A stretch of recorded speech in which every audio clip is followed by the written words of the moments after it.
Now ay i-ready po natin ang sarili para po sa ating worship service. Let us ready our hearts and our minds as we bask in His presence this morning and we worship Him.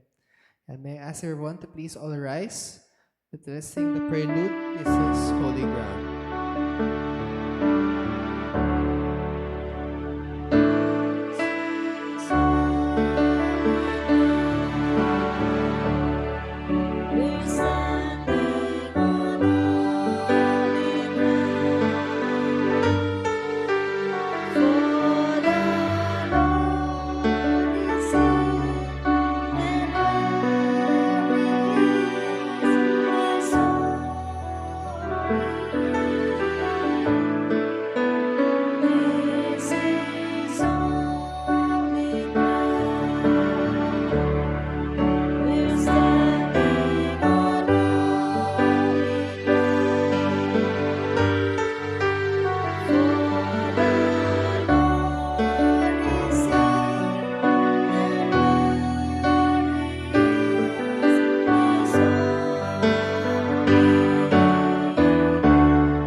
Let us shout aloud to the rocks of our salvation.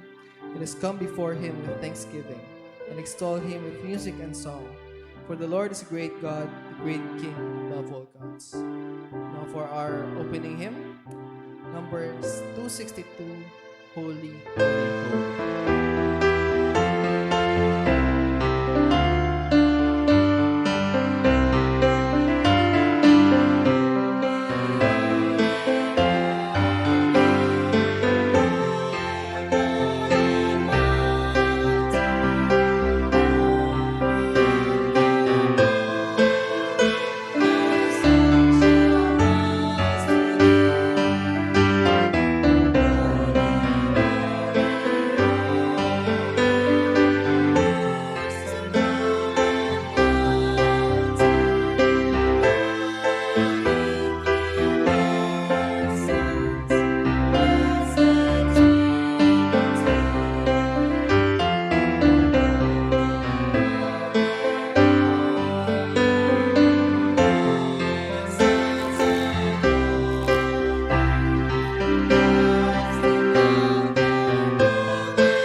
God, Heavenly Father, pinuput lang sinasamba ngayong umaga, O Lord. Tinataas ko po namin, tinadakila, na sinasamba ka po namin. Para sa inyo po ang araw na ito, O Lord. Lord, I pray for our worship service this morning. May you lead us, guide us, O Lord. Be the center of our church, O Lord. May you be lifted up for this morning, O Lord. And may you be blessed by the words and the songs that we will listen to. May you be with us together, O Lord. In this mighty name. Amen. Now for our praise and worship singing, may we call the CCC Praise Team. Amen. Good morning po sa ating lahat. Good morning. God is good. All the time. Amen. Palakpakan po natin ang ating Panginoon. Yan. Batiin po muna natin ang bawat isa. Tayo po ay magkamayan, magbatian habang inaawit ang I Love That Feel.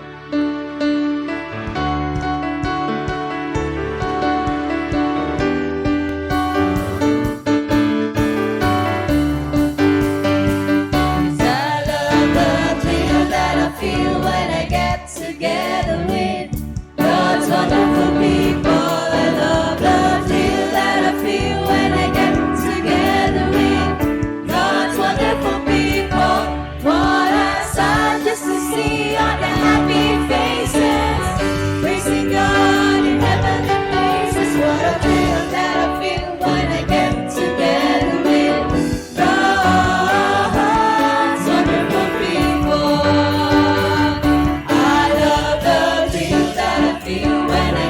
Together with God's wonderful people. I love the thrill that I feel when I get together with God's wonderful people. What a sight just to see on their happy faces, praising God in heavenly places. What a thrill that I feel when I get together with God's wonderful people. I love the thrill. Together with God's wonderful people. I love the feel that I feel when I get together with God's wonderful people. What a sight just to see all the happy faces. Amen. Praising God in heavenly places. What a feel that I feel when I get together with God's wonderful people. I love the thrill. Feel when I get together with God's wonderful people. I love the feel that I feel when I get together with God's wonderful people. What a sight just to see all the happy faces, praising God in heavenly places. What a feel that I feel when I get together with God's wonderful people.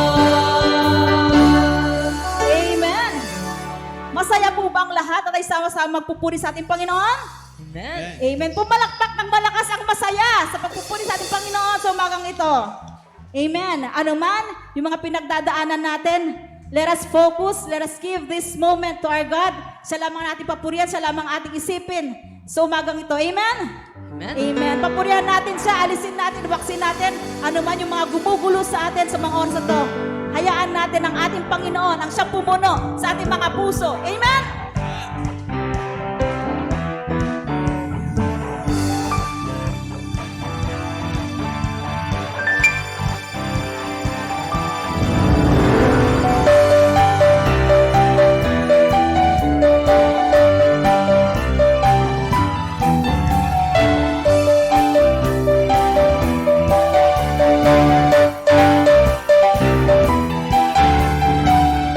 I'm trading my soul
Yes, Lord, yes, Lord, yes, yes, Lord.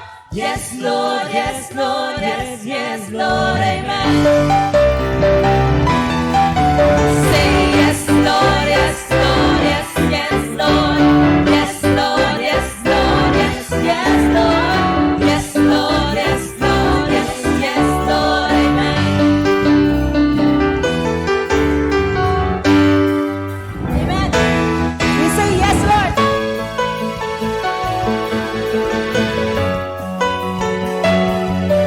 Are you a friend of God? Amen. Amen.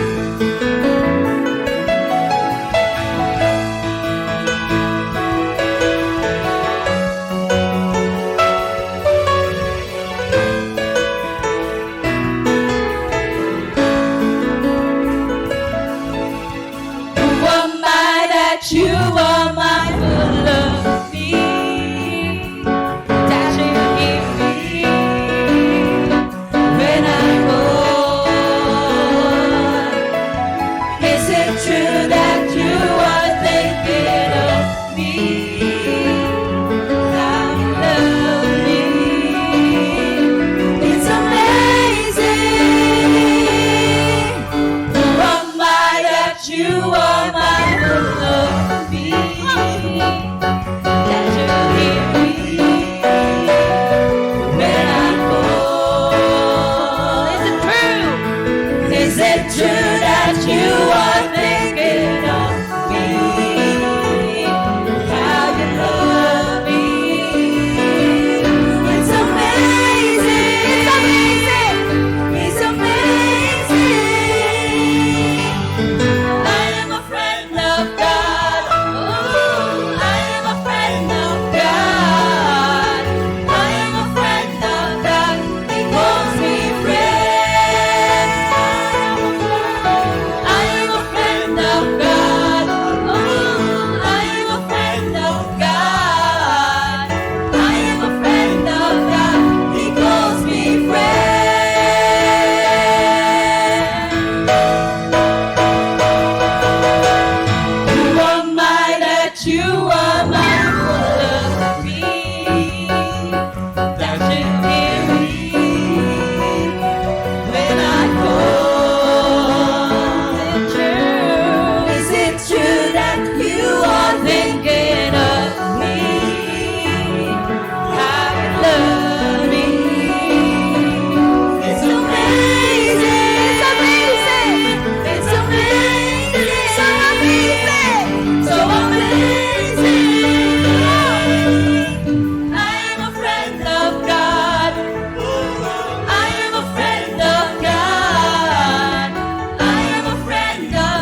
friend loves at all times.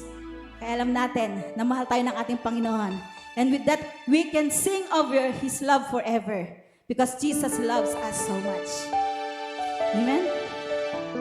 As we continue to worship our Lord, we are so blessed because we are assured and we know that He loves us so much. May nagmamahal sa atin. May halaga tayo. Mahal tayo ng ating Panginoon. And as we to worship Him, hayaan natin ang ating kaibigan na si Jesus. Ang siyang ating mapasalamatan, mapupurihan sa umagang ito. Na anuman yung mga pinagdadaanan natin, anuman yung mga iniisip natin sa mga oras na to, we trade it. Kaya na inaawit natin kanina, we are here giving our sorrows, our shames, our sickness, our weaknesses to our Lord. Kaya alam natin, nakasama natin ang ating Panginoon, ang tunay na nagmamahal sa ating lahat.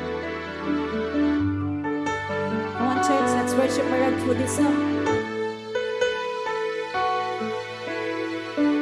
Over the mountains and the sea, your river runs with love for me. I will open up my heart and let the healer set me free. I'm happy to be in the truth, and I will daily lift my hands, for I will always sing of when your love came down. I could sing of your love forever. I could sing of your love forever. I could sing of your love forever. I could sing of your love forever.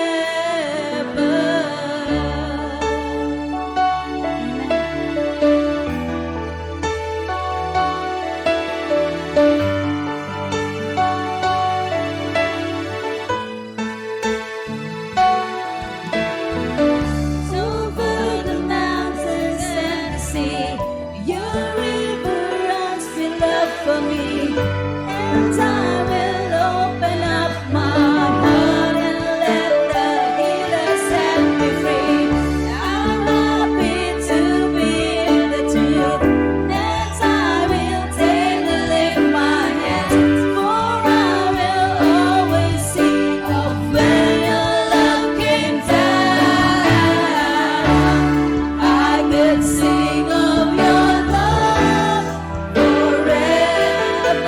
Come on, let us declare this. I could sing of your love forever. Thank you, Lord, for your greatest love for us. I could sing of your love forever. I could sing of your love forever. Oh, I feel like dancing. It's foolishness, I know.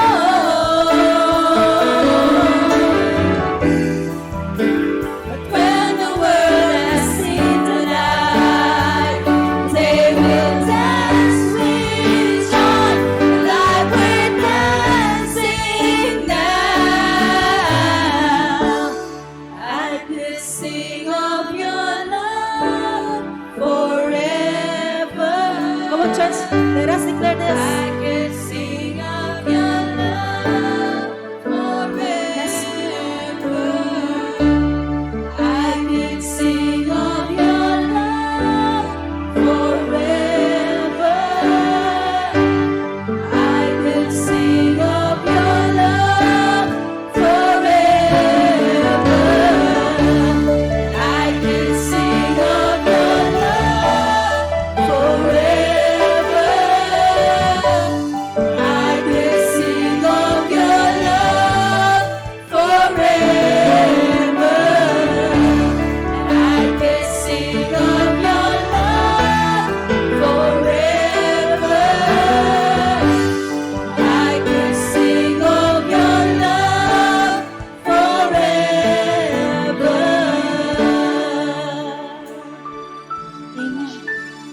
Maraming salamat po, Lord, sa dakilang pagmamahal mo sa amin, O God. Thank you, Lord, dahil alam namin na sa'yo may forever. Na tunay nga po, Lord, we are assured na may nagmamahal sa amin. Na kahit kailan, Panginoon, hindi mo kami iniwan, hindi mo kami pinabayaan, O God. Bagkus pala kang handa. Hinihintay mo ang mga anak mo, Panginoon, na magtiwala sa'yo, lumapit sa'yo. At tunay nga, Lord, binibigyan namin sa'yo ang lahat. Your will be done in our lives. Take control of our lives, O Lord. We praise you, we glorify your name on high. Thank you, Lord. Thank you, Lord, because we could sing of your love forever. We love you. In Jesus' name, amen.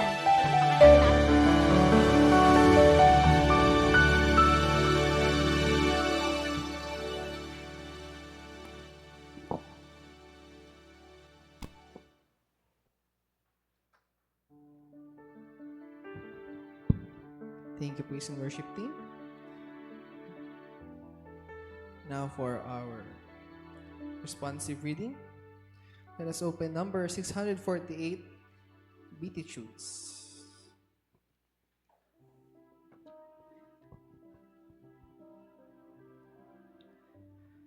Now when he saw the crowds, he went up on a mountainside and sat down.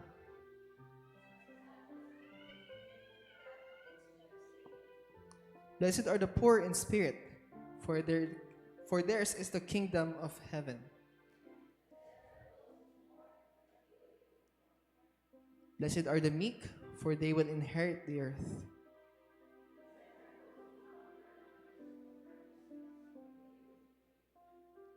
Blessed are the merciful, for they will be shown mercy.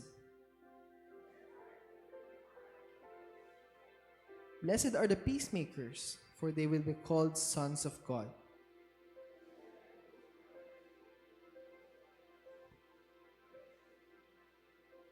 Blessed are you when people insult you, persecute you, and falsely say all kinds of evil against you because of me. Altogether, rejoice and be glad, because great is your reward in heaven. For in the same way they persecuted the prophets who were before you. Amen.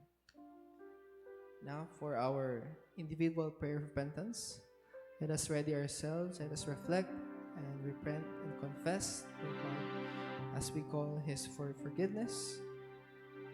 And for our declaration of pardon, pastoral prayer, I call on Pastor Matthew. Let's sing, I ask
Tayo po ay personal na lumapit at magpakumbaba sa harapan ng Panginoon at humingi ng pagpapatawad at paglilinis sa ating mga nagawang kasalanan.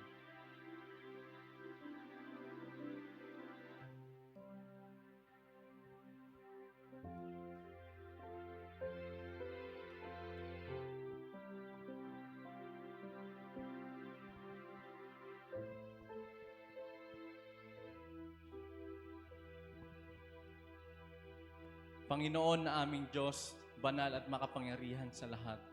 Kami po ay nagpapakumbaba at nagsusumamo, lumalapit sa trono ng inyong kahabagan, humihingi ng kapatawaran at paglilinis sa lahat ng aming nagawang kasalanan.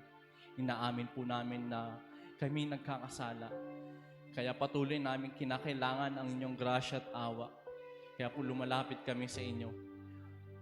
Dahil kung wala po kayo, wala po kami dito. Kung hindi po dahil sa inyong grace and mercy, wala po kami dito. Kaya salamat, Panginoon. Panginoon, maraming salamat sa panibagong araw at buhay na pinagkaloob niyo sa bawat isa. Salamat, Panginoon, sa patuloy niyong pag-ibig na yumayakap sa bawat isa. Sa oras ng kalungkutan, kapighatian, kakulangan, kasalatan at anumang mga problema sa buhay, ang pag-ibig niyo ay patuloy na sumasama sa amin at patuloy kaming niyayakap.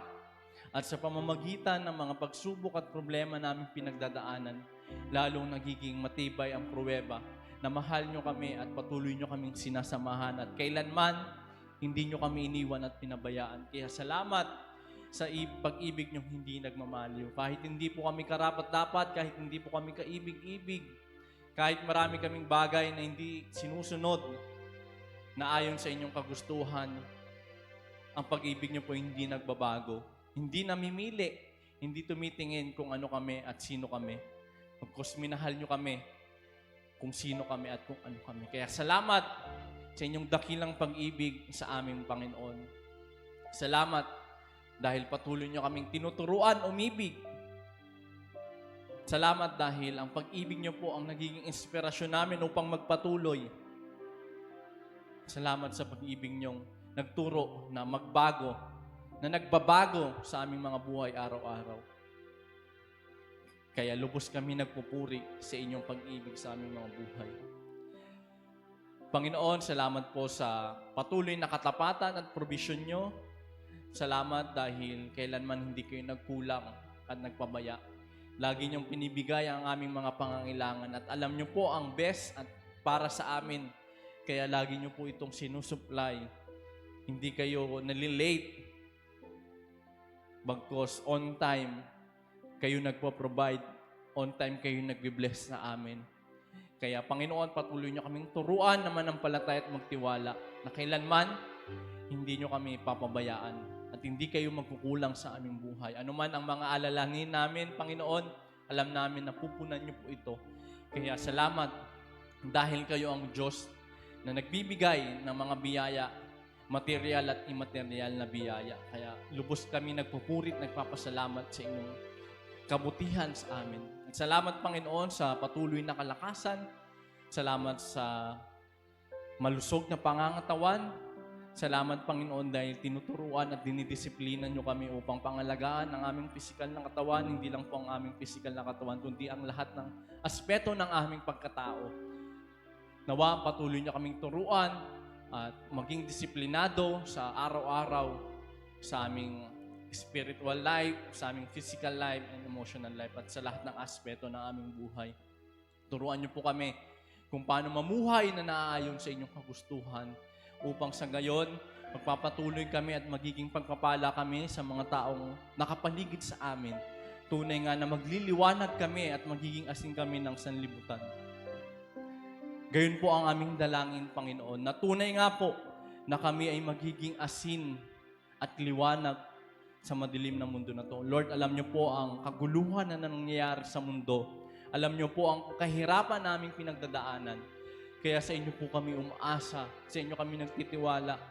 Gaya po ng dalangin namin lagi, gamitin niyo kami, inyong mga mananampalataya, inyong mga tagasunod, yung mga kapatiran dito sa Capitol Hills Christian Church upang maging daluyan ng pagpapala at instrumento ng pagbabago na ninanais namin. At alam namin na gusto namin ng pagbabago at magsisimula yun sa amin, Panginoon. Kaya tulungan nyo kami maging catalyst for change, maging instrument for change, Panginoon. Pagliwanagin nyo po ang aming buhay, maging asin kami sa aming mga kapaligiran, maging mabuting impluwensya kami sa aming mga kaklase, sa aming mga kaibigan, sa aming mga katrabaho, sa aming mga kapitbahay, sa mga taong nakakasalamuha namin araw-araw. At tulungan niyo po kami, turuan niyo po kaming mahalin din yung mga hindi ka mahal-mahal, kagaya ng inyong pagmamahal sa amin. Tulungan niyo po kami, turuan at tulungan niyo po kaming laging maging mapagkumbaba at laging dumipende at umasa lamang sa inyo. Lalong-lalo na sa mga kahirapan, pataas ng pataas ang presyo ng mga bilihin, ng petrolyo. Nagpapatuloy pa rin ang gera sa Iran laban sa US at Israel. Ito po ay nasasabi sa inyong salita. Mangyayari at mangyayari talaga to. Pero bilang tao at inyong tagasunod, Panginoon, kami humihingi ng pabor, ng patnubay, ng biyaya na sa oras ng kahirapan, kayo ay patuloy na magbibigay ng mga pangangailangan namin, Panginoon. Kayo po ang patuloy na magpoprotekta sa amin sa araw-araw. Ilayo niyo po kami sa anumang sama ng panahon at sama ng mga masasamang loob. Ilayo niyo din po kami sa anumang sakit at karamdaman. Kaya po tinataas at dinadalangin namin sa inyo, Panginoon, ang mga kapatiran namin na may sakit. Marahil hindi namin sila kasama dahil sila ay kumakaharap sa isang pagsubok, pisikal. Alam niyo po ang pinagdadaanan ng bawat isa, lalong-lalo na yung mga kapatiran naming may sakit. Dalangin ko po na dalawin niyo sila at patuloy na iparamdam ang inyong presensya. At dinadalangin namin, Panginoon, ang kagalingang pisikal. Hindi lang po kagalingang pisikal, kundi kagalingang espiritual. Kung may mga kailangan kaming i-correct, kung may mga kailangan silang i-correct sa mga ginagawa araw-araw, sa mga practices and habits, marahil dahil doon kaya sila nagkasakit. Correct them, Lord, and remind them na hindi dapat gawin ang mga bagay na yon. Kaya patuloy na ang kagalingan na nagmumula sa inyo at katalinuhan na nagmumula sa inyo ay mapasa kanila upang makaranas po sila ng tunay na kagalingan. At alam ko na wala pong imposible. Walang mahirap at malubhang sakit na hindi nyo kayang pagalingin. Kaya sa inyo po kami lubos na umaasa at nagtitiwala na papagalingin nyo po ang aming mga kapatiran na may sakit. At sa mga susunod na linggo, mga araw, makakasama na po namin sila ulit sa pagpupurit pagsamba dito po sa inyong sanktuaryo. Kaya salamat, Panginoon. Lord, you know our heart's desire. Alam niyo po yung pangangailangan ng bawat isa. Marahil may mga kapatiran kami naghahanap ng trabaho, naghahanap ng bagong kumpanya na lilipatan, naghahanap ng mas malaking opportunity. Marahil may mga kapatiran kami nag-iisip at nagbabalak ng ibang bansa. Kayo po ang patuloy na gumabay at mag-lead sa bawat landasin na aming tinatahak. Pangunahan niyo po ang aming buhay at tulungan niyo po kami sa lahat ng desisyon na aming gagawin. Tigit sa lahat ng aming desisyon, sa lahat ng aming gagawin, kayo po ang maitaas at mapapurihan. Ang pangalan niyo po ang maluwalhati sa lahat ng aming ginagawa. At patuloy kong pinapanalangin sa inyo ang aming mga iglesia dito sa Batasan at sa Montalban. Patuloy niyong gamitin ang aming church, ang mga members, leaders, and pastors to proclaim the gospel, the good news of salvation, lalong-lalo na, Panginoon, ngayong panahon na ito. Alam namin na maraming nangangailangan ng kaligtasan, maraming nangangailangan ng pag-ibig na nagmumula sa inyo. Gamitin niyo kami, Panginoon, patuloy niyo kaming pagkaisahin sa isang layunin na ibahagi ang mabuting balita upang sa gayon yung mga kaibigan, mga kamag-anak, at kung sino man na hindi pa nakakakilala sa inyo ay tatanggapin kayo bilang kanilang Diyos at tagapagligtas.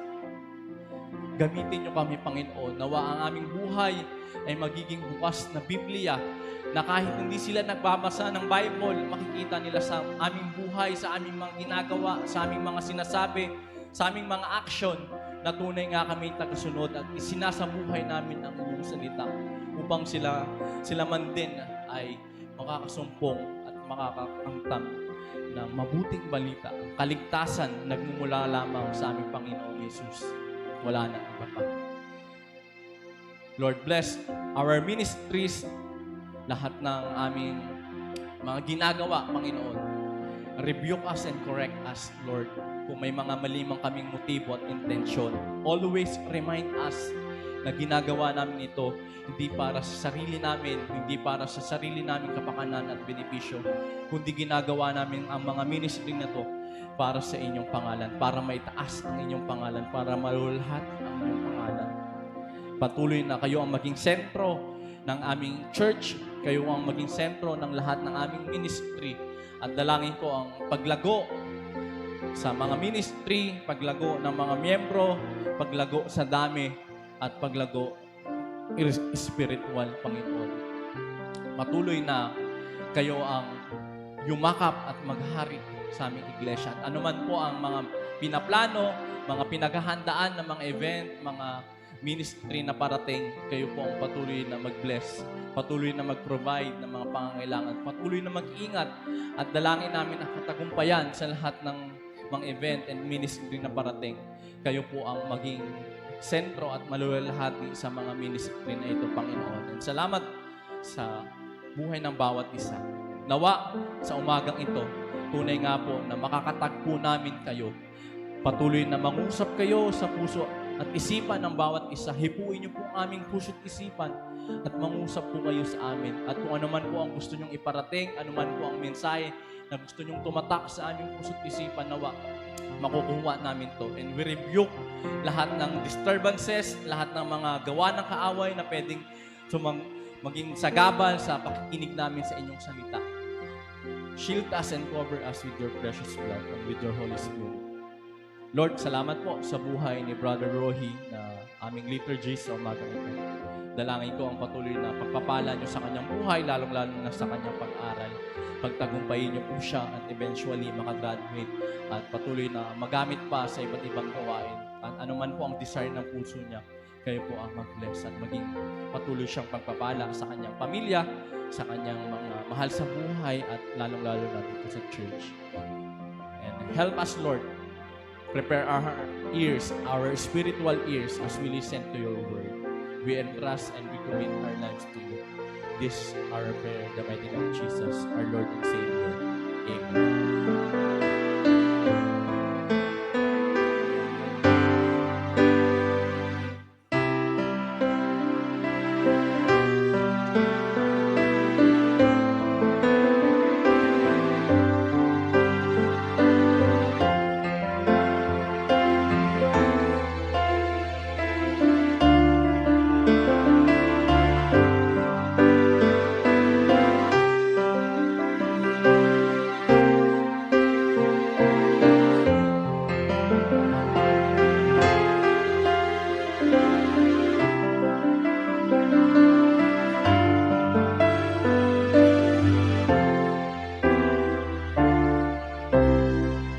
A Methodist Full Song. May I call on the CCC Choir.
Amen. Thank you, choir, for that wonderful song. Now, may I ask everyone to please all rise for the reading of the scripture.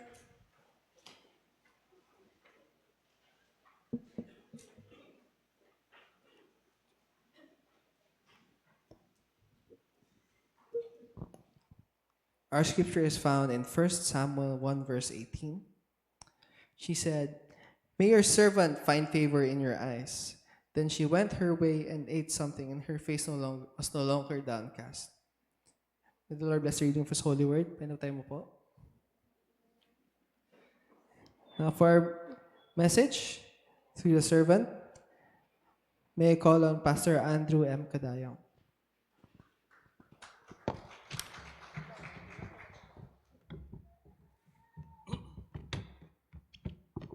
Good morning po sa ating lahat.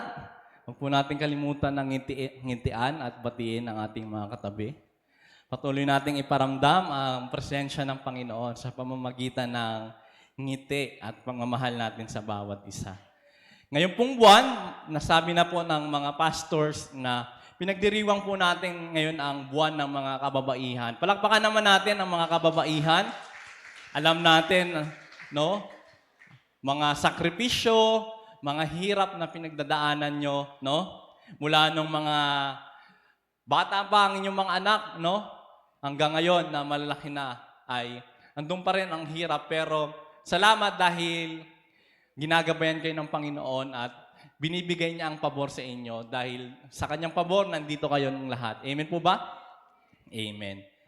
So, ang title po ng sermon sa umagang ito, dahil nga po ay buwan ng mga kababaihan at tungkol sa pabor ng Panginoon ay pinamagatang Becoming a Woman of Favor. Noong 2021, no, alam natin to, nanalo si Hidilyn Diaz nung Tokyo Olympics. Dapat 2020 dahil nag-pandemic, na-delay ng 1 taon. Dahil nanalo siya, no, alam natin yung naging trend. Maraming iba't ibang mga product at company ang nag-sponsor sa kanya.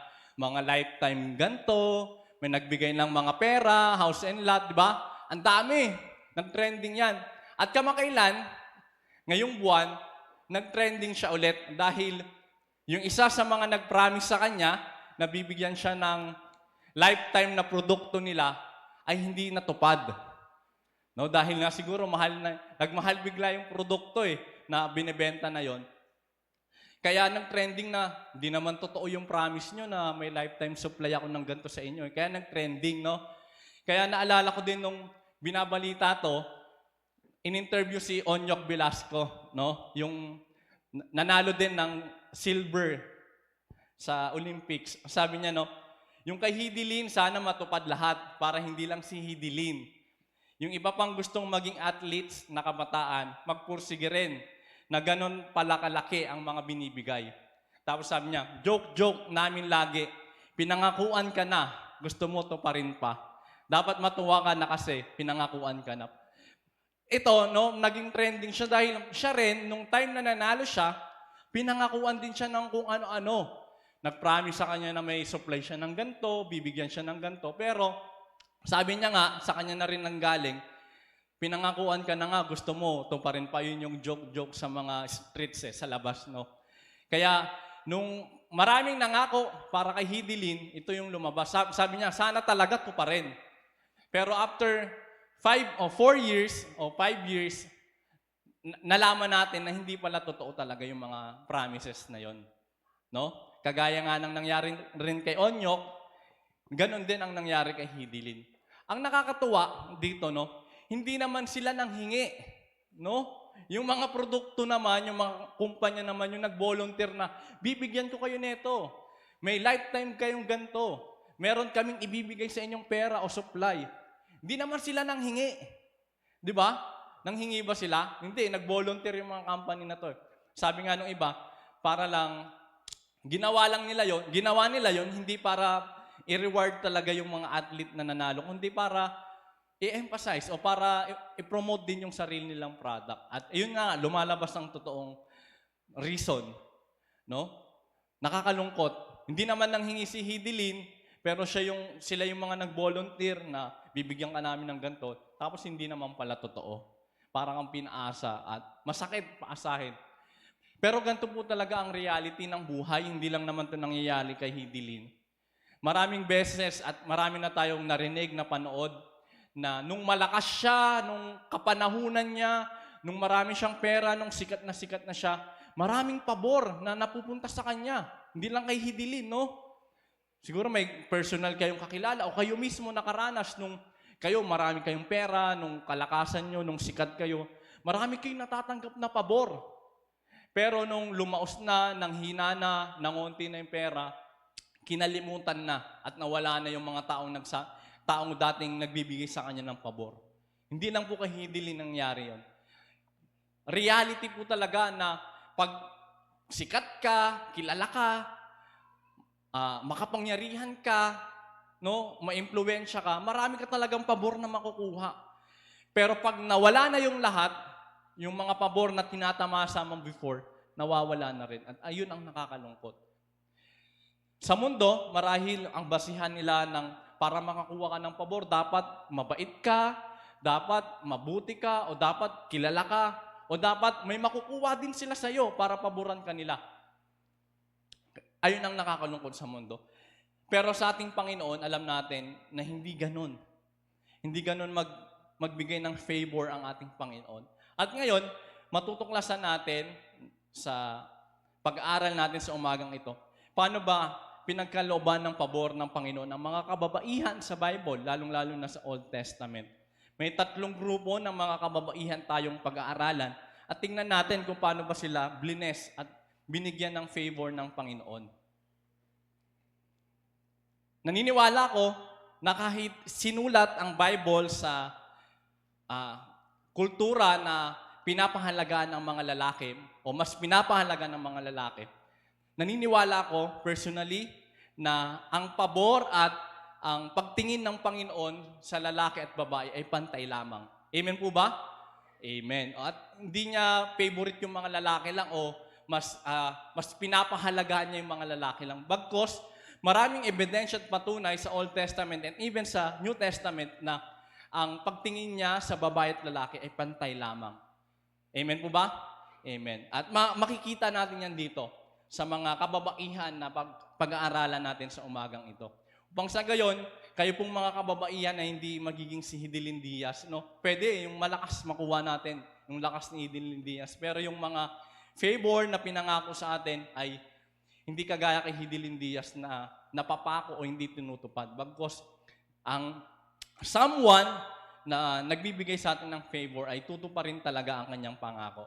Tingnan natin ang unang grupo ng mga babae, the daughters of Zelophehad.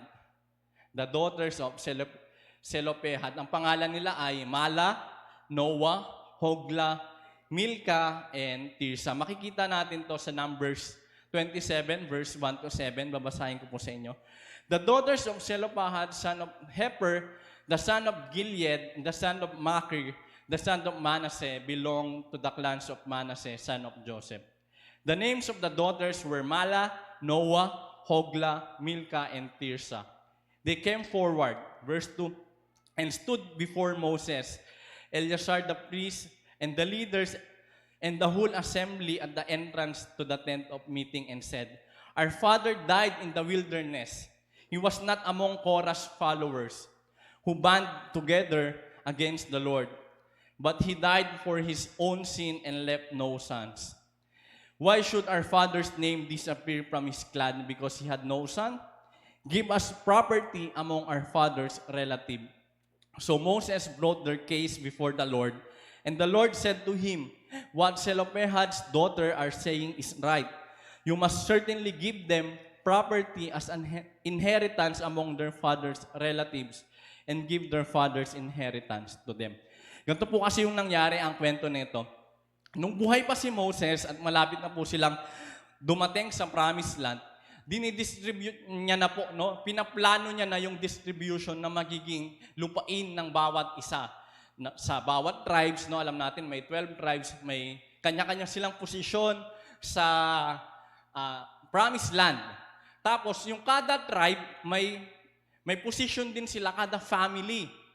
So yung mga anak ni Selopahad, no, namatay kasi si Selopahad dahil sumuway siya sa Panginoon, naparusahan siya, namatay siya. At wala siyang anak, sinabi dito, wala siyang anak na lalaki, mga babae lang yung anak nila. At sa kultura nila, yung mana o yung mga mamanahin ay laging napupunta lang sa anak na lalaki. Pero sa case niya, dahil nga wala siyang anak na lalaki, wala siyang son, puro babae yung anak niya, kaya nung naghahatian na sila Moses, kayong pamilya, dito kayong side na to, kayo, dito naman kayo doon kayo, o kayo doon kayo sa labas, no? Parang hinahati na ni Moses, ina-assign niya na kung saan sila mapupunta. And yung family ni Selopahad, wala siyang distribution. Walang napunta sa kanya dahil namatay na nga siya at wala siyang anak na lalaki. Kaya yung mga anak niyang babae ay lumapit kay Moses at kay Eleazar. Si Eleazar po yung pumalit kay Aaron dahil nung time na to, namatay na po si Aaron, yung priest o yung head priest nila during that time. Kaya si Eleazar na yung kasama ni Moses bilang priest nila, no? So, lumapit sila. Sabi nila dito sa verse 3, "Our father died in the wilderness." Namatay yung aming ama sa wilderness. And he is not among Korah's followers who banded together against the Lord. But he died for his own sin and left no sons. Namatay siya na walang anak na lalaki. Sabi nila sa verse 4, "Why should our father's name disappear from his clan because he had no son?" Sabi nila, "Give us property among our father's relatives." So, sinangguni ni Moses ang concern ng mga anak ni Selopahad sa Panginoon. Dahil si Moses, no, sa kanya nilalapit yung mga concern na mahihirap at siya yung magdidesisyon kung ano nga ba. Kaya nga dati may mga tinatawag na judges. Sila yung husga o magdi-decide kung may dispute kayo, may mga pinag-aawayan o may mga concern kayo, ilalapit nyo sa kanila. Gayon ang ginawa ng mga anak na babae ni Selopahad. Sabi nila, namatay yung aming ama. Wala siyang anak na lalaki. Bakit siya mabuburas sa mga pangalan ng kanyang lahi, no? Kaya humingi sila sa parang sinasabi nila, yung property, yung dapat sa aming tatay, bigay nyo na lang sa amin.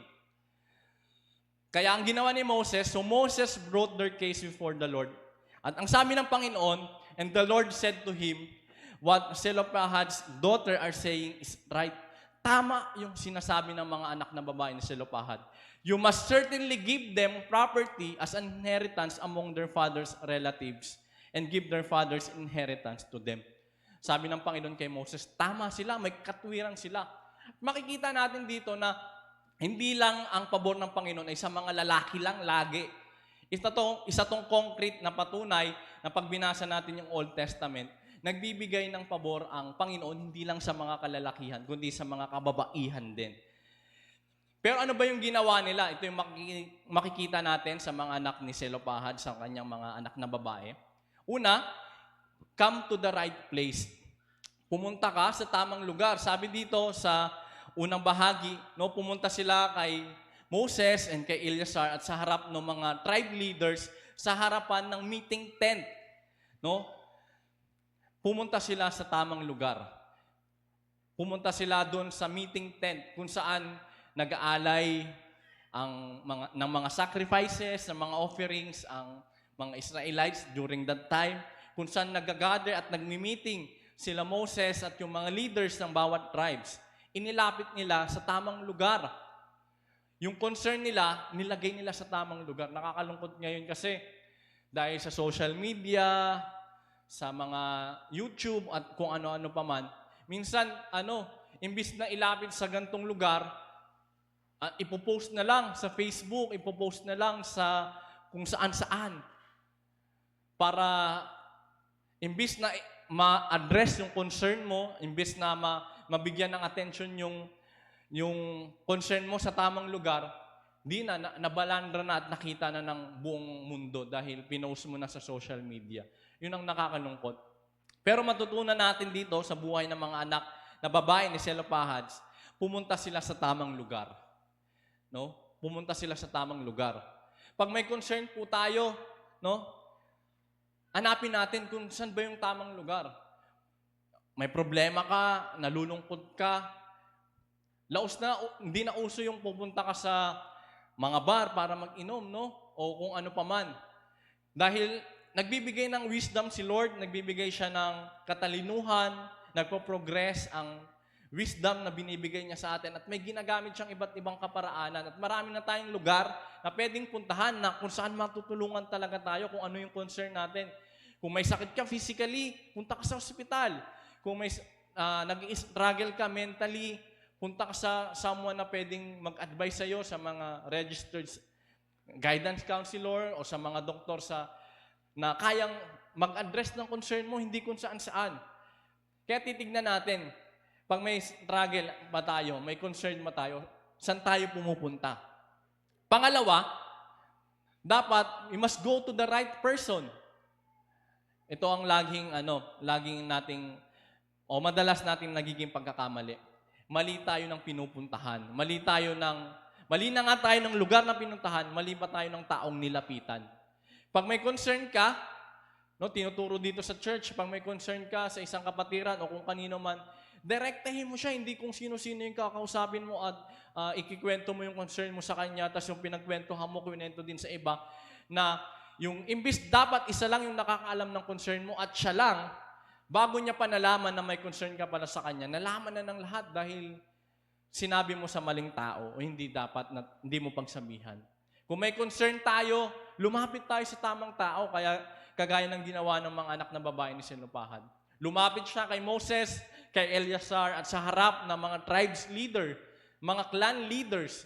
Doon nila sinabi yung concern nila sa mana o sa lupa na dapat meron sila. Lumapit sila sa tamang tao. Tayo po ba, saang lugar tayo pumupunta at sino yung nilalapitan natin? Ulitin ko po, kung may concern ka, kung kanino man, idirekta mo na sa kanya, i-address mo na sa kanya, hindi kung kanino ka pa lumalapit. O imbis na i-PM mo na lang, kung sa social media, imbis na i-PM mo na lang, wag mo na sa GC o wag mo nang i-post. Direktahin mo na siya, i-chat mo na siya, o i-text mo na siya kung may number siya, o i-call mo na agad, hindi na kung kani-kanino mo papadaanin, o hindi mo na parang paligoy-ligoy pa. Pag may concern tayo, higit sa lahat, ilapit natin sa Panginoon. Dahil alam ko na ang Panginoon ay tumutugon sa ating mga concern. Pero ang tugon niya ay depende kung ano ang mas makakabuti sa atin. Pero naniniwala ako na tumutugon siya. Kagaya ng ginawa niya sa mga kababaihan na ito. Sabi niya kay Moses, tama, may katwiran sila. May punto sila. E di ibigay kung ano yung nararapat sa kanila. Kaya sa pangatlo, ask the right portion. Hingiin lang din natin kung may concern tayo, kung may mga pangangailangan tayo, humingi tayo kung ano lang yung sapat para sa atin, hindi yung nagiging gahaman o nagiging madamot tayo dahil gusto natin sa atin na lang lahat na pupunta. Yung concern naman nila ay valid, tama naman, at ang hinihingi lang din nila kung ano lang yung dapat sa kanila.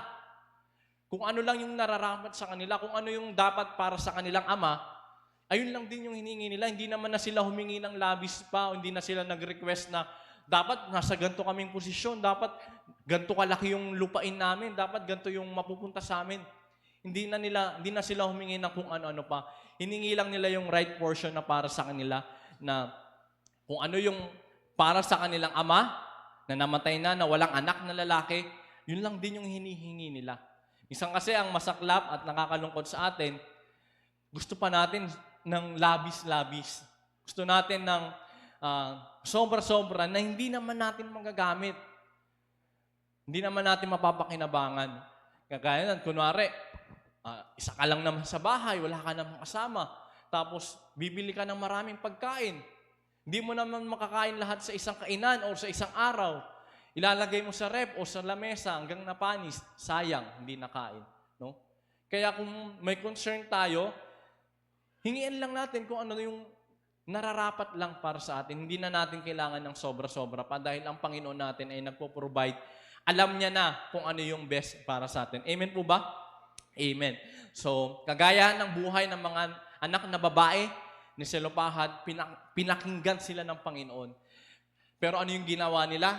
they came to the right place, they go to the right person, and they ask for the right portion. Yun po yung mga makikita natin kung bakit binigyan sila ng pabor ng Panginoon.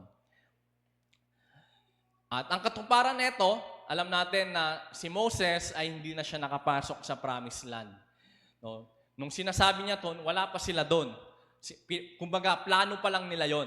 Pero makikita natin yung katuparan na ng pangyayari na to sa Joshua 17, verses 3 to 4.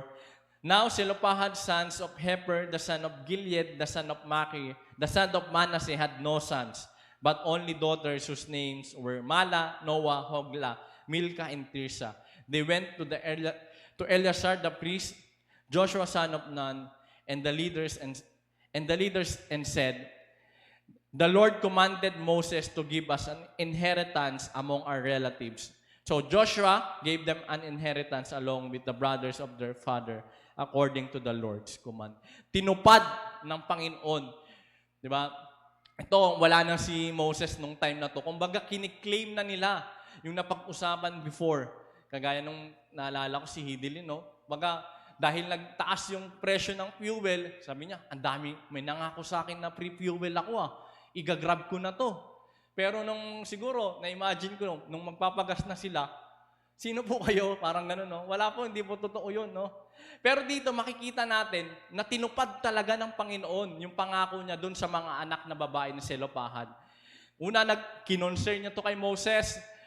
Nilapit ni Moses sa Panginoon, grinant yung desire nila, yung request nila. Yes, sige, tama sila, pagbigyan mo. At during nung hatian na talaga, siguro niremind nila si Joshua nung time na to na pumalit na kay Moses at si Eleazar nung priest at sa mga harap pa rin ng mga leaders na ganito ang inutos ng Panginoon kay Moses. At tinupad din naman ni Joshua yung pangako niya. So makikita natin ang Panginoon ay tumutupad talaga. Pag sinabi niya, sige, mapupunta to sa'yo. Mapupunta talaga. Tutuparin talaga ng Panginoon. Hindi kagaya ng mga pangako ng ibang tao. Siguro sa iba, no? Hindi, usapan nyo lang yun ni Moses Wala na, patay na siya. Patay na rin yung usapan nyo na yun.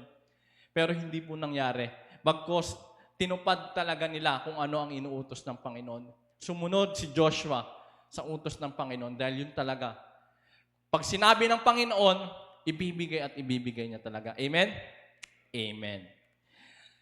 Pangalawang kababaihan na makikita natin dito, at iba naman to sa mga anak ni Zelophehad. Anak naman siya ni Jephthah. Si Jephthah ay naging leader ng Israel during the time. Kaya lang, nung time na siya yung namumuno, lagi silang natatalo o grabe yung laban nila o madalas silang napapahirapan o nahihirapan sila sa presensya ng Ammonites. Kaya humiling siya sa Panginoon. Sabi dito sa Judges 11 verses 30 to 40, kinat ko na yung ibang mga verses. Sabi ito, "And Jephthah made a vow to the Lord, if you give the Ammonites into my hands, whatever comes out of the door of my house to meet me when I return in triumph from the Ammonites will be the Lord's, and I will sacrifice it as a burnt offering." Talon tayo sa verse 34, "When Jephthah returned to his home in Mizpah," nanalo na siya neto at pabalik na siya, "who should come out to meet him but his daughter dancing to the sound of timbrels? She was an only child. Except for her, he had neither son nor daughter.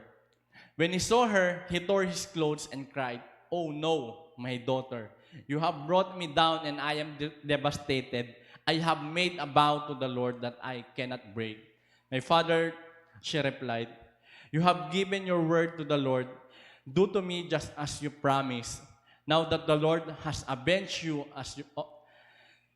of your enemies, the Ammonites, but grant me this one request."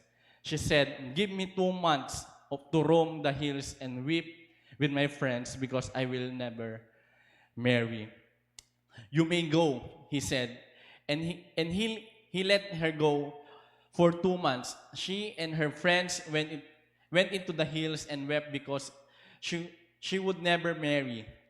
After the 2 months, she returned to her father, and he did to her as he had vowed. And she was a virgin. From this comes the Israelites' tradition, that each year, the young woman of Israel go out for 4 days to commemorate the daughter of Jephthah, the Gileadite. Masakit, no? Dahil si Jephthah, nangako siya sa Panginoon na pagtagumpayin mo ko, ibigay mo sa kamay ko ang mga Ammonites. At kung sino yung unang lalabas sa pinto na yan, pagbalik ko, pag nanalo na ako, ay isasacrifice ko sa iyo, iaalay ko sa iyo. So, yun yung nabasa natin sa chapter 11, verse 30, no? And nanalo na siya. At pagbalik niya, nung victorious na siya, napunta na sa kamay niya yung Ammonites. When he returned, no, ang unang lumabas sa kanyang pinto ay yung anak niyang babae. Nag-iisa niyang anak, wala na siyang ibang anak, wala siyang anak na lalaki, wala siyang anak, isa lang yung anak niyang babae. Kaya sabi niya, oh no. No? At hindi niya na pwedeng baliin yung nasabi niya sa Panginoon dahil nag-vow siya eh. At tumupad naman ng Panginoon sa kanyang vow at dapat siya rin tumupad. Pinagtagumpay siya ng Panginoon at sinabi niya kung sino yung unang lalabas dyan sa pinto after kung manalo ay isasacrifice ko. Ang kalungkutan lang, ang unang lumabas ay yung anak niya. Anak niyang babae. Kaya sabi niya dito sa verse 35, oh no, my daughter, you have brought me down and I am devastated. I have made a vow to the Lord that I cannot break. Kaya ang sabi ng kanyang anak na babae, my father, she replied, you have given your word to the Lord. Do to me just as you promised. Nakapagbitaw ka na ng promise mo, ng vow mo kay Lord, kaya gawin mo kung ano yung dapat mong gawin. Pero nag-request siya, no? Nag-request siya. Pero before yon, no? May isa kong request. She said, give me 2 months to roam the hills and weep with my friends because I will never marry. Bago siya i-sacrifice dahil yun yung naging usapan nila, yun yung naging pangako ng kanyang ama, nag-request siya na, bigyan mo ako ng 2 months, no? Mag-ano lang ako, mag-roam sa hills, no? Kasama ng mga friends, iiyak, no? Kumbaga, susulitin na nila yung pagkakataon na magkakasama sila dahil hindi na nga siya ikakasal pa dahil isa-sacrifice siya ng kanyang ama sa Panginoon dahil ito yung naging usapan nila. Nakakalungkot, no? Pero, ano yung makikita natin dito? Nagsimula ito, start with the promise. Nagsimula sa pangako, no? Nangako ang kanyang ama sa Panginoon na magsasakripisyo siya kung sino yung unang lalabas sa pinto. Pagtagumpayin lang siya. Panalunin siya sa laban. At tinupad ng Panginoon yung request niya na manalo. At nanalo nga siya. Si Jephthah, nanalo siya, no? Pero ang kapalit nun ay yung anak niyang, nag-iisa niyang anak na babae. Pero hindi naman natapos lang dun basta-basta. Hindi naman malungkot hindi lang puro lungkot ang nangyari. Bagkus, it end in proclamation. Start with the promise and end in proclamation. Makikita natin sa verse 40, no? From this comes the Israelite tradition that each year the young women of Israel go out for 4 days to commemorate the daughter of Jephthah, the Gileadite. Ni-remember siya, prinoclaim siya kung ano yung ginawa niya, no? Ay nire-remember ng mga sumunod na generation sa kanila. Naging tradition na alang-alang sa ginawa niya. Hindi siya nag-resist itong babae na to, itong anak na babae na to. Hindi siya sumuway. Bagkus ay 100% siyang sumunod at sinunod ang pangako ng kanyang ama sa Panginoon.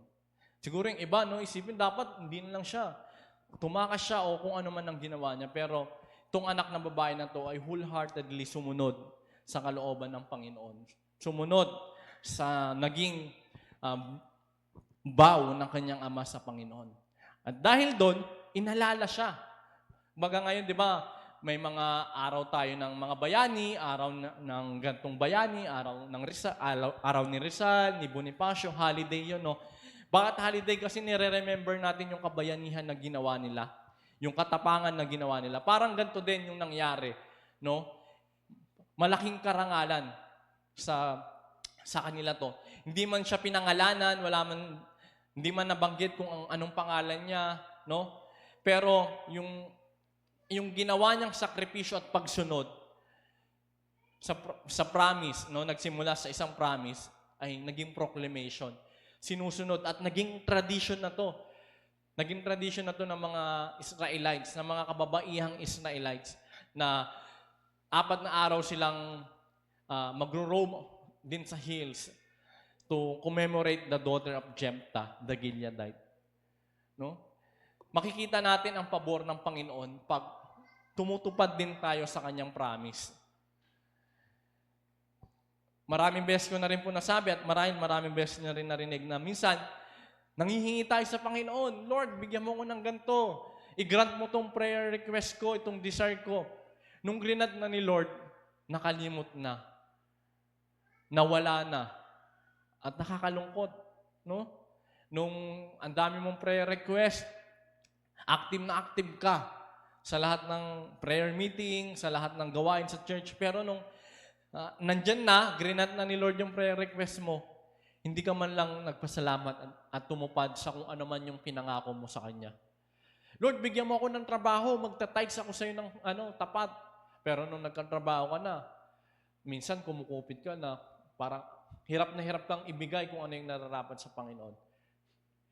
Lord, pagalingin niyo ako, magiging active na ako ulit. Nung gumaling, mas naging active pa sa labas. Bumalik lang sa dating gawi at hindi na nakaalala. Kung may vow tayo, dati kasi mahigpit. Pag hindi mo tinupad yung vow mo sa Panginoon, pag nangako ka, buhay ang kapalit. No? Kaya blessed tayo na kahit minsan marami tayong vow na hindi sinusunod, binibigyan pa rin tayo ng maraming chances ni Lord. Yung grace niya ay umaapaw pa rin sa buhay natin.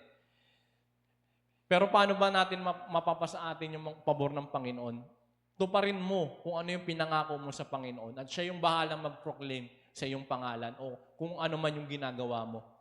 Kagaya ng anak ni Jephthah. Sumunod siya, hindi siya sumuway, at inalala ng buong Israel yung naging gawa niya, yung naging action niya, at nire-remember siya. So, start with the promise and it will end to proclamation. Ganun natin mararanasan ang pabor na makikita natin sa buhay ng anak ni Jephthah. Pangatlo, ito yung pinakasikat at ito yung binasa kanina ni Brother Rohi. Si Hannah. Kilala na natin siya, no? Siya yung anak ni nanay ni Samuel. Anak niya si Samuel, no? At lagi tong sinishare ni Papa at lagi niya rin tong sinasabi na nung time daw na nagdadasal sila sa pangatlong anak nila, na ako yon, ay para daw silang si Hannah, na ipinangako nila na kung nagkaroon sila ng anak, ay iaalay din nila sa templo, kagaya ng ginawa ni Hannah. Hindi naman literal na inaalay ako, pero parang dinedicate ako to serve the Lord, to be a pastor. So makikita natin sa 1 Samuel 1-8, Chapter 1, 18 to 20, pero basahin nyo na lang din po yung mga naunang verses, lalong yung buong chapter 1. Sabi dito, she said, "May your servant find favor in your eyes." Then she went her way and ate something, and her face was no longer downcast. Early the next morning, they arose and worshipped before the Lord, and then went back to their home at Ramah. Elkanah made love to his wife Hannah, and the Lord remembered her. So in the course of time, Hannah became pregnant and gave birth to a son. She named him Samuel, saying, "Because I asked the Lord for him." Kwento nito, may dalawang asawa, si Elkanah, yung isa may isa siyang asawa, no? Bukod kay Hannah. At yung isa niyang asawa ay nagkakaanak, pero si Hannah ay hindi. Parang familiar story, no? Na maraming beses na natin parang nabasa to sa buhay ni Sarah, no, at sa buhay ni Leah at Rachel, parang ganun yung instances nila, no. At kinukutya ng isang asawa ni Elkanah, si Hannah, dahil hindi siya nagkakaanak. At laging lumalapit si Hannah sa Panginoon nanalangin. Pero parang ginugulo siya, no? Parang inaasar ba o parang minamalit na hindi siya nagkakaanak. At dahil doon, sa desire ni Hannah, na lagi siya nagpipray, no? Yung prayer niya talaga ay galing sa puso, galing sa matinding kagustuhan na magkaroon ng anak. At one time, nakita siya ni Eli o Eli, yung priest nung time na yun, na sa sobrang pananalangin niya, kumbaga yung feel niya, full of emotion yung prayer niya, napagkamalan siyang lasing ng priest na si Eli, no? Sabi, ano bang nainom mo? No? At sabi niya, hindi po ako uminom. Sobra lang talaga yung heart ko sa pananalangin. Kaya sinabi niya dito, yung tinutukoy niya ditong, yung kinakausap niya dito sa verse 18, si Eli. Sabi niya, she said, may your servant find favor in your eyes. Then she went her way and ate something and her face was no longer downcast. After nila mag-usap ni Eli, parang gumaang yung loob niya, no? Dahil nga lagi siyang kinukutya, lagi siyang siguro inaasar, minamaliit, stress siguro siya, depressed siguro, parang malungkot yung itsura niya, lagi siyang down. Pero after nun, kumain siya at hindi na ganun yung aura niya. Makikita natin dito na persistent siya kasi sa pananalangin. Naging persistent si Hannah sa pananalangin. Paulit-ulit niya at lagi siya nagpipray kay Lord na bigyan siya ng anak. At sinabi niya nga, pag nagkaroon siya ng anak, ay iaalay niya ito. Hindi niya ito papagupitan. Iaalay niya ito sa templo para maging priest at magsisilbi sa templo habang ito'y nabubuhay. Lagi niya yung panalangin. Persistent siya sa panalangin. Itong concept na to ay hindi na bago dahil lagi na natin itong pinag-aaralan. Dapat maging persistent tayo sa prayer natin. Yung prayer life natin ay pinapalago dapat natin, hindi yung madali tayong mapagod sa prayer. Kumbaga, hindi lang pinagbigyan, ayaw mo na agad. No? Matuto tayo sa buhay ni Hannah na naging persistent siya sa prayer. Lagi siya nagpipray. Lagi siya nagpipray. At hindi siya tumigil hanggang tinugon ng Panginoon ang kanyang panalangin. Pangalawa, yung peaceful posture niya. Para sa iba, hindi peaceful kasi nga napagkamalan siyang lasing eh. Napagkamalan siyang uminom, no? Sa sobrang passionate niya siguro mag-pray, na para na siyang nagsasalita mag-isa na walang sound, no? Tayo din naman siguro pag may nakita tayong gano'n, nakakalain natin. Siguro nawawala na to sa sarili niya o baka lasing to o baka pwede din natin isipin baka sobrang stress at problematic na netong buhay mo. Para sa iba, siguro ang tingin sa kanya ni Eli, nawawala na sa sarili o lasing. Pero yung ganong posture niya ay nagpapaalala ng kapayapaan na nagmumula sa Panginoon. Na kahit na marami siyang masamang naririnig o inaapi siya dahil hindi siya nagkakaroon ng anak, pero nakukuha niya pa rin manalangin at nakakakuha siya ng kapayapaan sa Panginoon. So tayo, lalo na ngayon, parang ang hirap matulog, no? Sa bukas, pila-pila na naman ulit ang sasakyan dyan, sigurado sa Petron. Dahil Martes, magtataas na naman ang gasolina at ang diesel. Parang minsan, ang hirap na, makukuha pa ba nating magkaroon ng peace, no? Tataas na naman ang produktong petrolyo, magmamahal na naman yung mga bilihin, tumaas na yung pamasahe, no? Parang, pahirap yung buhay. Yung challenge, tumataas. Lalo tayo nahihirapan. Parang nahihirapan na tayong, saan pa tayo kukuha ng peace? Kagaya ng ginawa ni Hannah, lagi siyang nananalangin at kumukuha siya ng kapayapaan sa Panginoon lamang. A peaceful posture. Na sa tingin ng iba, ay para siyang lasing. Pero sa harapan ng Panginoon, ay tinugon ang kanyang dalangin. Kaya sa pangatlo, the proven favor. Makikita natin na ang pabor ng Panginoon ay nakuha o naranasan talaga ni Hannah. Sabi sa verse 20, so in the course of time, Hannah became pregnant and gave birth to a son. She named him Samuel, saying, because I asked the Lord for him. Ang key para maranasan talaga natin ang favor ng Panginoon, makikita natin mula doon sa unang mga grupo ng babae, sa anak ni Jephthah at kay Hannah, kailangan nating mag-ask. Kailangan talaga nating humingi. Kailangan nating lumapit at sabihin kung ano talaga yung hinihingi natin sa Panginoon, ano yung concern natin.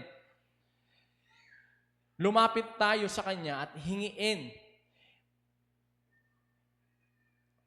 Mapapatanong kayo siguro minsan, sabi sa New Testament, bago pa tayo manalangin, alam na ng Panginoon yung pangangailangan natin.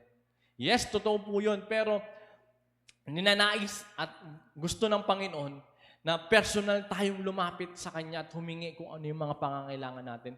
Alam niya naman na yung concern ng mga kababaihan na ito, bakit inantay niya pang lumapit sila at mag-ask? Dahil nais niya na i-recognize natin ang kanyang kapangyarihan at ang ating dependency sa Kanya lamang. Gusto ng Panginoon na i-acknowledge natin na kailangan natin siya sa ating buhay. No? Mas mabibigyan tayo ng pabor kung sa tingin ng Panginoon ay karapat-dapat tayo. No? O lumalapit tayo sa Kanya. Kung lumalapit tayo sa Kanya. Minsan nga, may mga pabor ang Panginoon na hindi naman natin hiningi o hindi natin pinanalangin, hindi natin pinag-pray, pero binigay niya. Paano pa kaya yung mga pabor na ninanais natin na pinagdarasal talaga natin, iniluluhod talaga natin sa Kanya at nilalapit natin sa Kanya? Hindi niya din ba to ibibigay? So, kagaya ng mga kababaihan na ito, mula doon sa anak ni Selopahad, anak ni Jephthah, at kay Hannah, lahat sila ay lumapit. No? Nag-ask ng favor, nag-ask sila ng pabor, at lahat sila pinagbigyan. Kaya nga, maganda yung ibig sabihin ng Samuel. May Samuel ba tayo dito? Parang wala akong masyadong maalala na member na Samuel, no?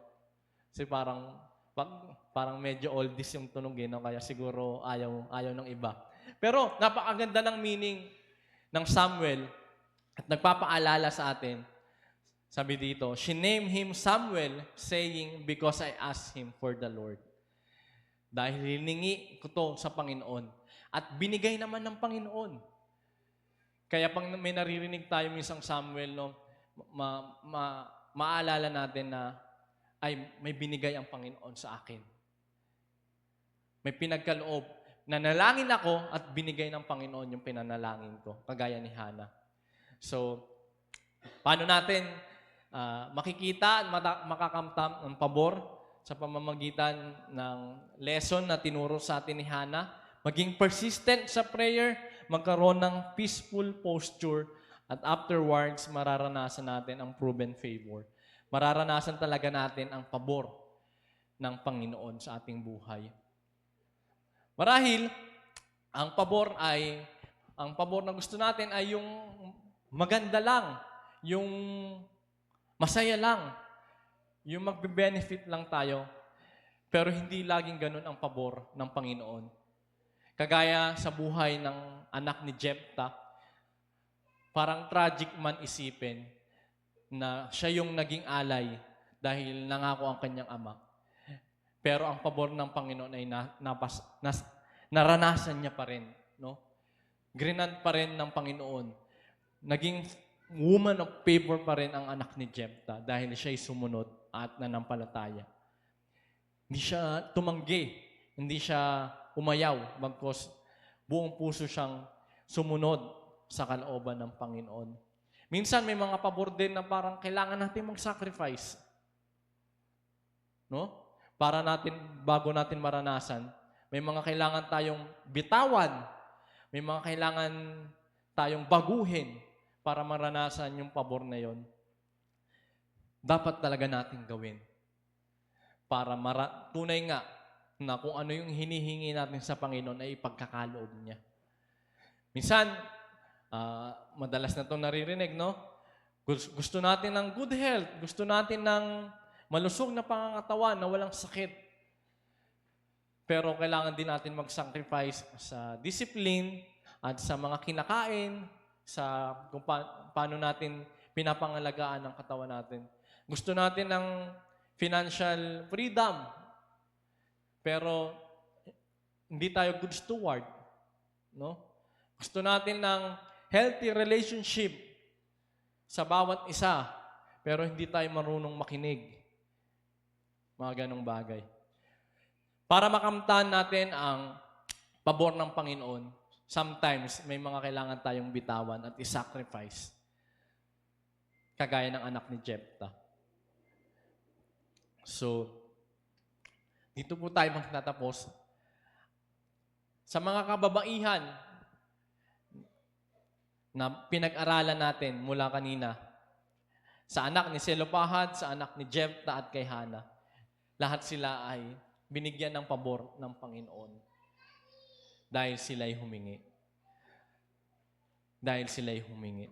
Kaya sa mga kababaihan na nandito, ito'y paalala na mahal kayo ng Panginoon, hindi mas mataas ang mga kalalakihan sa inyo, wag nawa bababa ang tingin sa sarili, no? At blessed tayo dahil nandito tayo sa bansang pinapahalagan equally ang mga kababaihan. At kung ano man ang ninanais natin, kung ano man ang desire natin, at kung ano man ang hinihingi natin sa Panginoon, ilapit natin sa Kanya. At nawa dinggin ng Panginoon kung ano man ang bagay na nilalaman ng inyong mga puso. Ganon din sa mga kalalakihan. Tayo po ay manalangin. Panginoon, maraming salamat sa mga kababaihan na pinag-aralan namin. At lahat sila ay nakaranas ng pabor na nagmumula sa inyo. Nawa, ganun din po ang dalangin ko sa buhay ng bawat isa.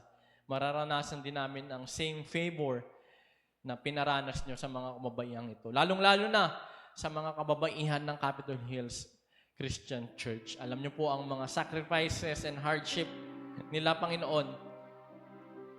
Kaya patuloy nyo silang bigyan ng kalakasan, ng katatagan, at patuloy na pag-alabin ang pagmamahal na nagmumula sa inyo upang patuloy na dadaloy sa kanilang buhay ang pagmamahal na nagmumula sa inyo. At maraming tao ang makakaramdam at makakaranas ng pagmamahal.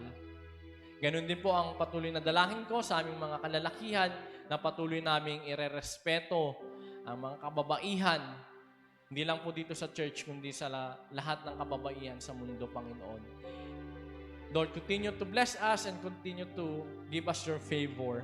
Na tunay nga na kung ano man po ang ninanais namin, ano man ang concern at pangangailangan namin, ay ilalapit namin at ipagkakatiwala namin ito sa inyo. Sa inyo namin, pinagkakatiwala at binabalik ang mataas na kapurihan. Ito po ang aming dalangin sa pangalan ni Jesus namin, Diyos at tagapagligtas. Amen. Praise the Lord.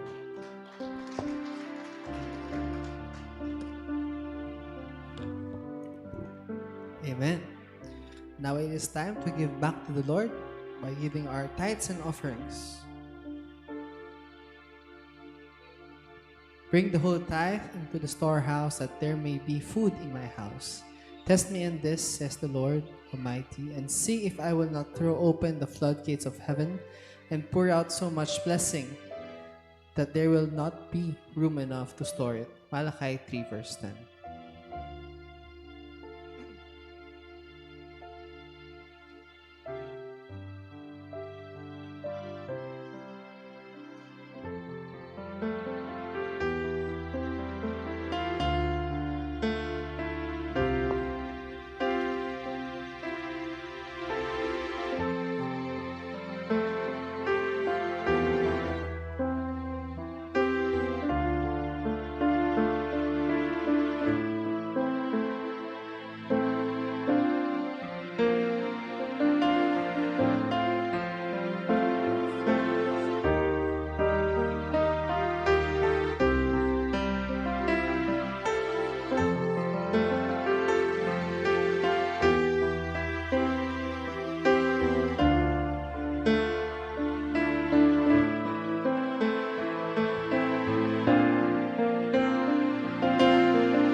God Heavenly Father, salamat po Lord sa inyong mensahe na binigay sa amin, O Lord.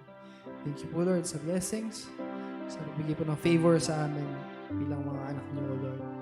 Lord, amin po binabalik sa inyo ang aming bayaya na tatanggap through this tithes and offerings, O Lord. Naway magamit po ito sa inyong ministeryo, mapalago pa ang simbahan, at marami pa po mas makakilala sa inyo, O Lord. Lord, we offer these blessings to O Lord to make use for the ministry, O Lord. In Jesus' mighty name, Amen. Now for our church concerns and acknowledgement. Yan. Congratulations to Mr. and Mrs. Tunyakaw. Yan po sa likod. Welcome. Yan. Yan, kahapon po sila kinasal. Yan. Naselyuhan na. Yan. For our birthday celebrators, for March 23 to 27, so we have, for March 23, we have Sister Angelica Mendoza, Sister Rowena Quinit. Then for March 26, Sis Gemma Casañares. For March 28, Sister Altrisa Mabasa. Okay. For March 24, Sis Margil Famaranco. And lastly, for March 27, Sis Rosaline Santos, Brother Julio Jurado, and Brother Cesar Untal. Yan, we invite you to come up on stage para mapag-pray po tayo ni Pastor Andrew. And sing happy birthday to them. Happy birthday to you. Happy birthday to you. Happy birthday.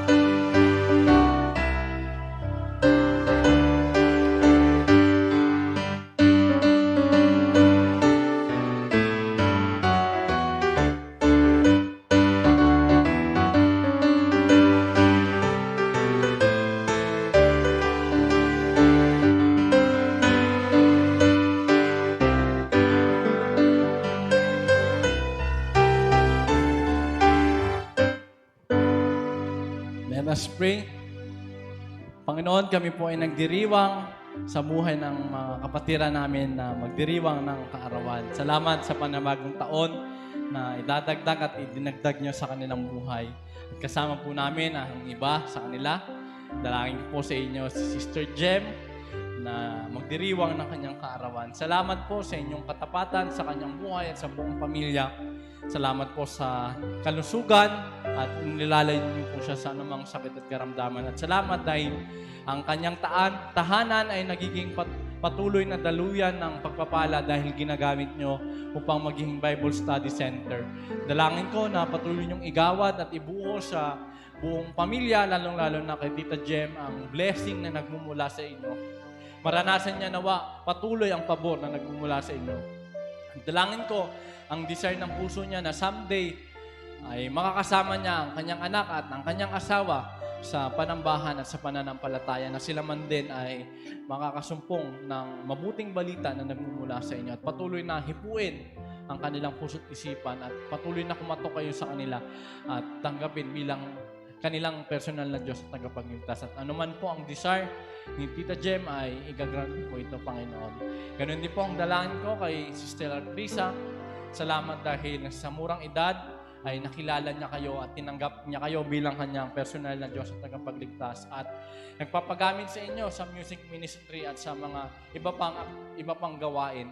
Dalangin ko na pagtagumpayin niyo po siya sa kanyang pag-aaral, patuloy na bigyan ng katalinuhan, kasipagan, tiyaga at kalakasan upang magpatuloy sa kanyang pag-aaral at magre-resulta ito ng matataas na grado upang magbigay pugay sa effort ng kanyang magulang at higit sa lahat ay mag-glorify kayo sa kanyang buhay. At Lord, ano man ang plano niya, nawa lagi siyang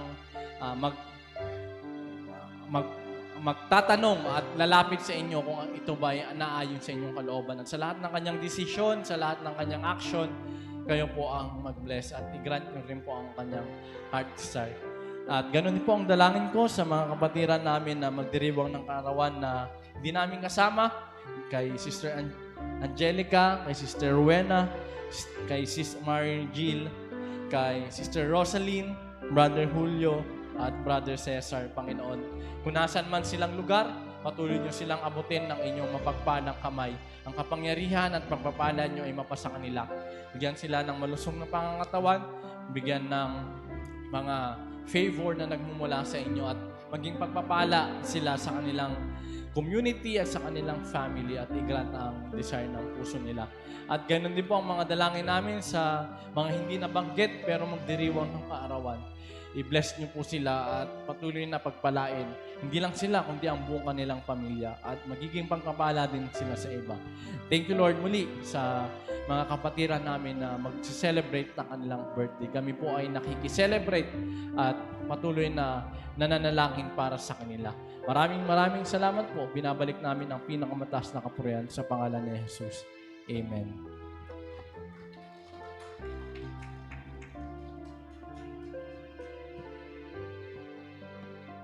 And for our church updates, yes po.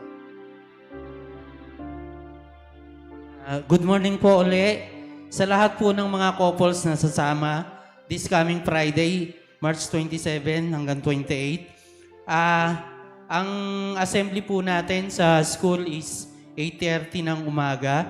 Aalis po tayo ng 9 o'clock.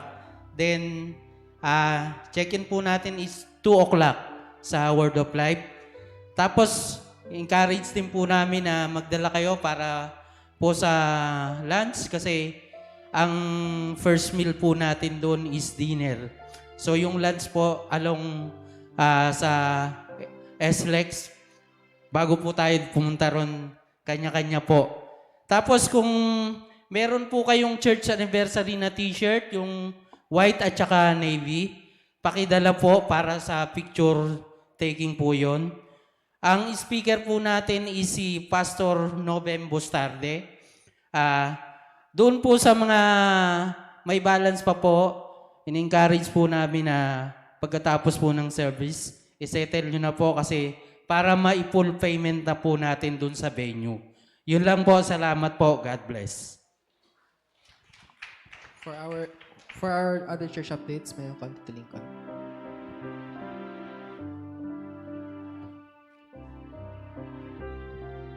Good morning, church. Good morning po. Mag-update na naman po tayo sa ating building fund. For the past 2 Sundays, we were able to collect 5,100 pesos, giving us a total donations amounting to 550,752.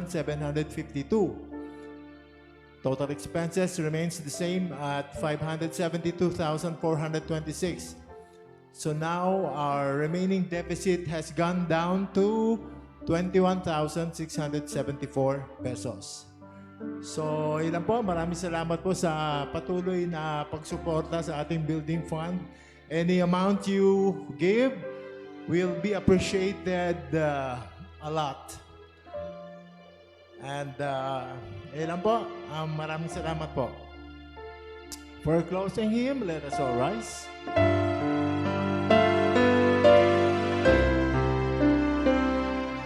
Out in the highways and byways of life, many are weary and sad.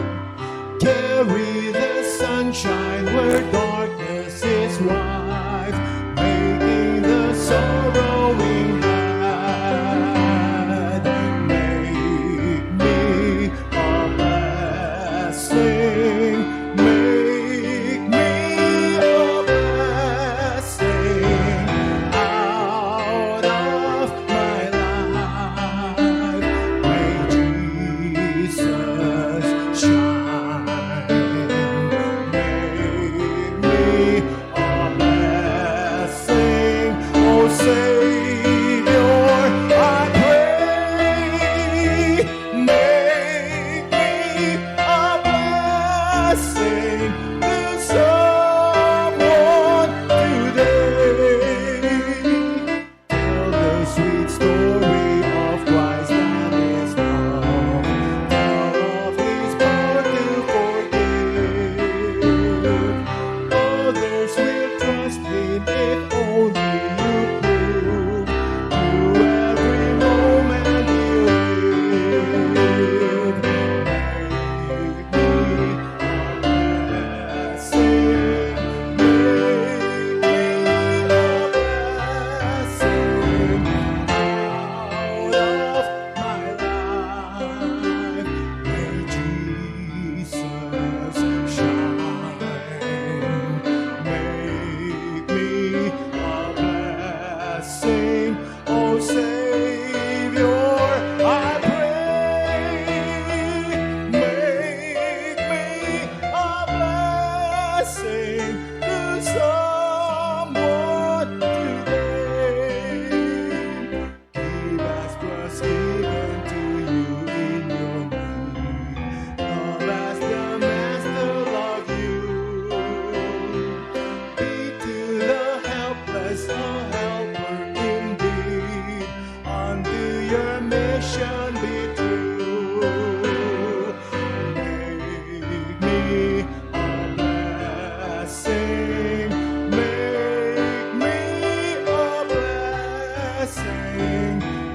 Savior, I pray, make me a blessing to someone today.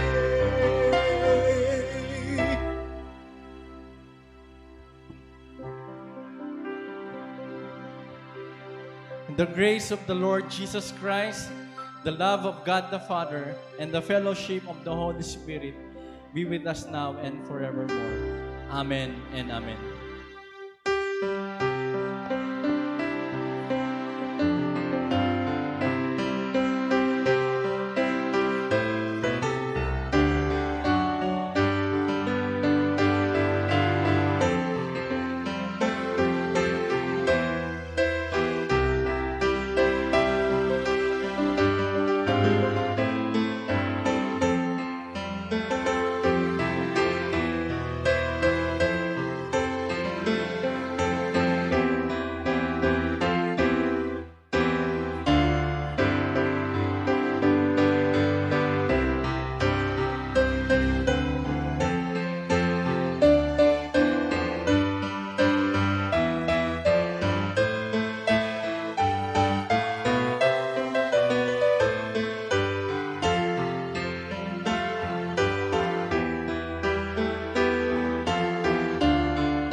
God bless us all. Here at Shade CC, we are family. To God be all the glory.